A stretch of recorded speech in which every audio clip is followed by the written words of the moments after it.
तो चलिए अभी नेक्स्ट क्वेश्चन देखते हैं।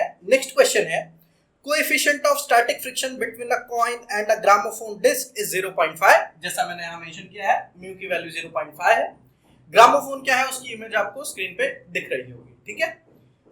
उसके बाद बोला है radius of the disc is 8 centimetre. तो ये जो डिस्क है इसका रेडियस मतलब कैपिटल आर मैंने बोला 8 सेंटीमीटर है, ठीक। बोला है initially the centre of the coin is 2 centimetre away from the centre of the disc. इसका मतलब एक सिक्का है, यहाँ पे एक सिक्का है जो इस डिस्क से 2 सेंटीमीटर की दूरी पर रखा हुआ है, ठीक है। आगे पूछा है at what minimum frequency will it start slipping from there. अगर इस डिस्क को घुमाना स्टार्ट करेंगे तो सिक्का बाहर की तरफ फिसलेगा। तो पूछा है किस फ्रीक्वेंसी पे सिक्का फिसलना स्टार्ट हो जाएगा, पहला चीज। फिर बोला है at what minimum start slipping. आगे बोला है by what factor will the answer change if the coin is almost at the rim. और फिर बोला कि अगर ये सिक्का खिसकते खिसकते यहां तक आ जाए एकदम बॉर्डर पर, तो फ्रीक्वेंसी में क्या चेंज आएगा वो हमसे पूछा है, ठीक है। क्वेश्चन इजी है, चलिए ध्यान देंगे, समझते हैं। सबसे पहली चीज, जब ये घूमेगा, सिक्का घूमेगा, तो इस सिक्के पे बाहर की तरफ एक फोर्स लगेगी जिसको हम लोग बोलेंगे सेंट्रीफ्यूगल फोर्स। इसका फॉर्मूला होगा m ओमेगा स्क्वायर r, क्योंकि रेडियस स्मॉल r है तो यहाँ पर भी r होगा m ओमेगा स्क्वायर r। इसको बचाने के लिए अंदर की तरफ जो फोर्स लगेगा उसको हम लोग बोलेंगे फ्रिक्शनल फोर्स। इसका मतलब इसको बचाने के लिए फ्रिक्शन कहाँ लगना चाहिए, अंदर की तरफ, ठीक। 8 सेंटीमीटर दिया है, इसको मीटर में कन्वर्ट करेंगे तो 8 इंटू 10⁻² मीटर, और यहाँ पर भी रेडियस को भी कन्वर्ट करेंगे तो 2 इंटू 10⁻² मीटर। और क्वेश्चन ने खुद ही बोला है कि g की वैल्यू लेना है हमको पाई स्क्वायर मीटर पर सेकेंड स्क्वायर, ठीक है। ये हो गया हमारा डेटा। अब जरा ध्यान से आप देखोगे तो अगर स्टार्ट स्लिपिंग है मतलब जब तक ये दोनों बराबर है, ठीक है, जैसे थोड़ा सा भी चेंज आएगा तुरंत ही सिक्का स्लिप करना स्टार्ट कर देगा। इसका मतलब हमको इक्वेट कर देना है फ्रिक्शनल फोर्स को किसके साथ, सेंट्रीफ्यूगल फोर्स के साथ। फ्रिक्शनल फोर्स का फॉर्मूला क्या होता है, mu S into N is equals to, यहाँ क्या हो जाएगा m ओमेगा स्क्वायर r के, ठीक। अब हमको पता है नीचे की तरफ लगता है mg और ऊपर की तरफ लगता है नॉर्मल रिएक्शन। तो यहां से हम लिख सकते हैं n किसके बराबर है, mg के। तो इस n के जगह आ जाएगा mg, तो finally mu S mg is equals to m omega square r, m से m कैंसिल हो गया, तो finally mu S into G is equals to omega square r। अब जरा ध्यान से समझना, एग्जाम या क्वेश्चन में हमसे पूछा है कि फ्रीक्वेंसी निकालनी है और यहाँ पे हमारे पास ओमेगा है, तो हमको पता है ओमेगा इज इक्वल्स टू होता है 2 पाई n, और n का मतलब यहाँ पे क्या है, फ्रीक्वेंसी, ठीक। इसका मतलब इस ओमेगा के जगह हम पुट कर सकते हैं 2 पाई n, तो finally mu S into G is equals to 2 pi n का स्क्वायर इंटू r। यहां तक एकदम इजी, आगे समझते हैं।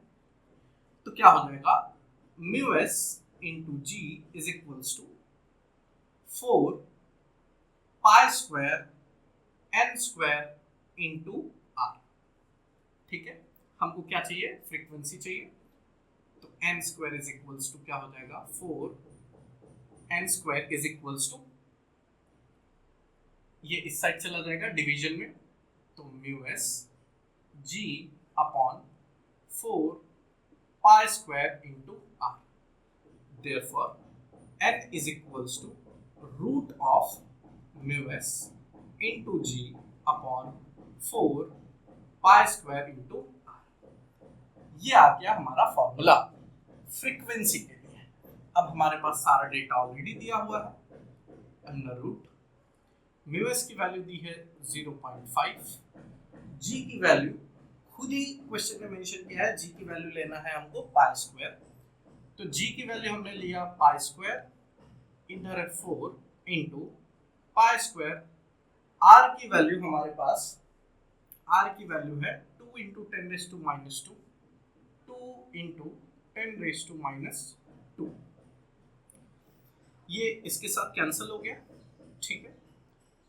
n इज इक्वल्स टू क्या कर सकते हैं, 0.5 को मैं लिख सकता हूँ 1/2 इंटू 4 यहाँ पहले से है इंटू 2, ये 10⁻² ऊपर जाएगा तो 10⁻² हो जाएगा, मतलब +2, 10⁻² मतलब 100। तो फाइनली ये कितना हो गया, 4 से इसको कैंसिल करेंगे तो ऊपर हो जाएगा 25। तो n की वैल्यू √25 अपॉन 2 इंटू 2 4, ठीक है। तो फाइनली क्या हो जाएगा, ये n की वैल्यू 25 का रूट क्या होता है 5 और 4 का रूट होता है 2। तो फाइनली n की वैल्यू आई 2.5 रेवोल्यूशन पर सेकेंड। अगर हम सिक्के को, ग्रामोफोन के डिस्क को इस फ्रीक्वेंसी पे घुमाएंगे, मतलब अगर 1 सेकेंड में 2.5 चक्कर लगाएगा, वहां तक पहुंचेगा तो जो सिक्का है वो स्लिप करना स्टार्ट कर देगा, ठीक। आगे भी क्वेश्चन में पूछा है, आगे क्वेश्चन में पूछा है कि अगर ये सिक्का फिसलते फिसलते यहां आ जाए तब ये फ्रीक्वेंसी में क्या चेंज आएगा, ठीक है। चलिए समझते हैं। अगर सिक्का फिसलते फिसलते यहां आ जाए तो फ्रिक्शन तो भी सेम रहेगा, फ्रिक्शन अंदर के साइड तरफ लग रहा है, फ्रिक्शन में कोई भी चेंज नहीं आएगा। इसका मतलब लिख सकते हैं हम, पहले जो फ्रिक्शन था तो फोर्स लग रहा था m⍵²r, क्योंकि सिक्का स्मॉल r पे था। अब अगर सिक्का फिसलते फिसलते कहां पहुंच चुका है, रिम पे, तो स्मॉल r अब किसके बराबर हो जाएगा, गेस करो, कैपिटल R के, क्योंकि अब सिक्का फिसल के बॉर्डर पे आ चुका है, मतलब एंड पे आ चुका है। इसका मतलब लेफ्ट हैंड साइड सेम है तो राइट हैंड साइड भी क्या हो जाएगा, सेम हो जाएगा। तो हम क्या कर सकते हैं, दोनों इक्वेशन को इक्वेट कर सकते हैं। ये है इक्वेशन नंबर 1, ये है इक्वेशन नंबर 2। तो फाइनली m यहां था ω1 फ्रीक्वेंसी, यहां था ω2 frequency. ω1r is equals to m⍵2²r, m से m कैंसिल, ω1 को हम लिख सकते हैं 2πn1²r इज इक्वल्स टू, यहां हो जाएगा 2πn2²r square 4 π² n1²r is equals to 4 π² n2²r, 4 π² cancel, क्या बचा, n1²r is equals to n2² capital R। हमको किसकी वैल्यू चाहिए, n2 की वैल्यू। तो अरेंज करो, r upon r is equals to n2 upon n1 का होल स्क्वायर। तो यहां से n2 by n1 is equals to under root r upon r, यहां तक आ चुका है, ठीक, सिंपल। अब हमारे पास स्मॉल r की भी वैल्यू है और कैपिटल R की भी वैल्यू है। तो n2 upon n1 is equals to, small r की वैल्यू है 2 इंटू 10⁻², कैपिटल R की वैल्यू है 8 इंटू 10⁻², कैंसिल हो गया, ये होगा 1/4। तो n2 by n1 is equals to root of 1/4। तो n2 by n1 is equals to root लेंगे तो 1/2 हो जाएगा, 1 का रूट 1, 4 का रूट 2। तो finally n2 is equals to 1/2 of n1, n2 is equals to n1/2। इसका मतलब जो भी फ्रीक्वेंसी पहले थी ये उसकी जस्ट आधी हो जाएगी फाइनल फ्रीक्वेंसी। तो ये हो गया हमारा सेकेंड न्यूमेरिकल भी सॉल्व। एक बार आप इसका स्क्रीनशॉट ले लीजिए।